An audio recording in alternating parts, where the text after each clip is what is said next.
Good morning for today's kain. Camel yan. Parang yung kagaya ng recipe is yung mga stew pag sa Chinese. Chicken stew, beef stew, pork stew. Dito naman kasi bawal. Camel siya. Hindi mo mapagkamalan na camel yung pinakamit niya. Para din siyang beef. Tapos may patatas tsaka carrots. Yung flavor naman niya is strong. Maalat kasi ang timpla nung kasama ko. Pero masarap siguro to pag sakto lang yung alat niya. Kasi hindi naman siya malansa eh.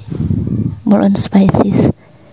At yung pagkain pala ng kanin dito sa kanila, especially sa mga bata, nilalagyan nila ng fresh yogurt.